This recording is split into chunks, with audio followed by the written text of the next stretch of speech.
एक बूढ़ी माँ की दुख भरी कहानी। 5 साल हो चुके थे बेटे को अपना घर छोड़कर अमेरिका में बसे हुए। इन 5 सालों में बूढ़ी माँ और ज़्यादा बूढ़ी हो गई थी। 76 वर्ष की उम्र में सीता देवी की याददाश्त काफ़ी कमज़ोर होती जा रही थी। उन्हें रोज़मर्रा की चीज़ें याद न रहती, लेकिन जो उन्हें हमेशा याद रहता वह था उनका बेटा।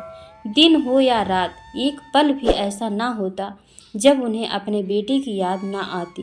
दूसरी तरफ बेटा था जो साल भर में एक आध बार अपने माँ को फ़ोन कर लिया करता और 1-2 मिनट से ज़्यादा बातें भी ना किया करता। फिर भी यह बूढ़ी माँ टकटकी लगाए अपने बेटे का इंतज़ार करती रहती।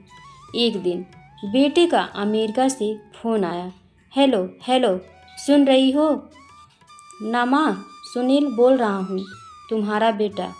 कैसी हो माँ? मैं ठीक हूँ बेटा। तुम, बहू और मेरा पोता कैसा है? माँ ने पूछा। सब अच्छे हैं माँ। मैं अगले हफ्ते गांव आ रहा हूँ माँ, तुम्हें लेने। अब हम सब साथ में ही अमेरिका में रहेंगे माँ। तुम्हारी बहू कह रही थी माँ को यहाँ पर लेकर आओ, बेचारी अकेली वहाँ परेशान होती होगी।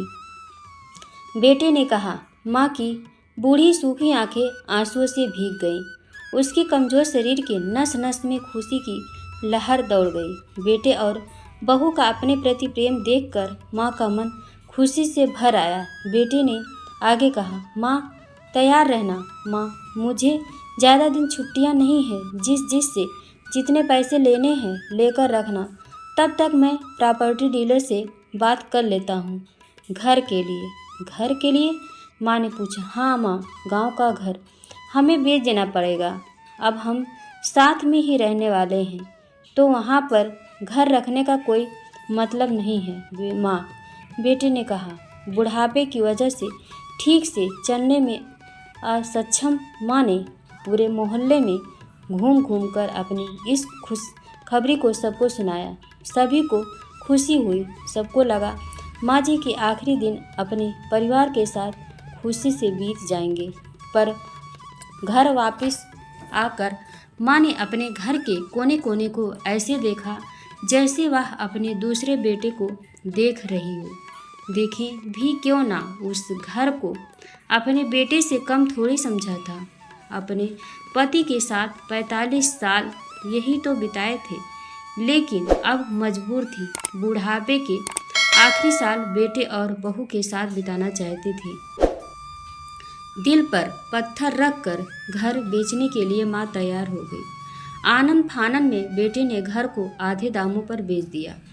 माँ ने ज़्यादा नहीं, लेकिन जिन चीज़ों से दिल लगा था उन चीज़ों को समेटा और बेटे के साथ टैक्सी में बैठकर एयरपोर्ट के लिए चली गई। एयरपोर्ट पर आकर बेटे ने माँ से कहा, माँ तुम यहाँ बेंच पर बैठो, मैं सामान और बोर्डिंग पास की जांच करा कर आता हूँ। वहाँ वक्त लगता है और खड़ा रहना पड़ता है, तुम्हें तकलीफ़ होगी, तुम यहीं आराम करो। मैं यूँ गया और यूँ आया। माँ बेंच पर बैठ गई और बेटा अंदर चला गया। काफ़ी समय हो गया, बेटा वापस नहीं लौटा। माँ सोचने लगी, ज़्यादा भीड़ होगी इसलिए देर लग रही होगी। अंधेरा होने को आया। अब तो लोगों की चहलकदमी भी कम होने लगी। माँ को अब चिंता होने लगी। एक कर्मचारी ने आकर पूछा, किससे मिलना है माँ जी आपको? यहाँ पर क्यों बैठी हैं? डरती हुई आवाज़ में सीता देवी बोली, मेरा बेटा अंदर सामान की जांच कराने आ गया है। अमेरिका जा रहे हैं हम। क्या नाम है माँ जी आपके बेटे का? कर्मचारी ने पूछा। सुनील नाम है मेरे बेटे का, सीता देवी ने बताया। कर्मचारी अंदर गया और थोड़ी देर बाद बाहर लौटा। उसने सीता देवी से कहा, माँ जी अमेरिका जाने वाली फ़्लाइट तो दोपहर में ही जा चुकी है और आपका बेटा भी उस फ्लाइट में बैठकर अमेरिका जा चुका है। अब आपके यहाँ बैठने का कोई मतलब नहीं है, आप भी अपने घर चली जाइए। क्या जा चुका है और मैं घर जाऊं? घर? माँ की आंखों से आंसुओं के सैलाब उठने लगे। जैसे तैसे माँ घर पहुंची, जो अब उसका था ही नहीं, बिक चुका था। वो वही बरामदे में तुलसी के पास सो गई। घर के नए मालिक को उस पर दया आई तो एक कमरा किराए से उसको दे दिया। पेंशन के पैसों से खाना और किराए का बंदोबस्त हो जाता था। दिन बीतने लगे। कुछ दिनों बाद घर के नए मालिक ने सीता देवी से कहा, माँ जी, आप अपने रिश्तेदारों के यहाँ पर जाकर क्यों नहीं रहती? इस उम्र में आपके लिए वही अच्छा होगा। अच्छा तो होगा, लेकिन अगर मेरा बेटा वापस आया तो उसका ख्याल कौन रखेगा?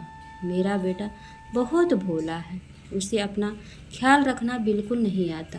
मैं कहीं नहीं जाऊंगी, क्या पता कब उसे मेरी ज़रूरत पड़ जाए, माँ ने कहा।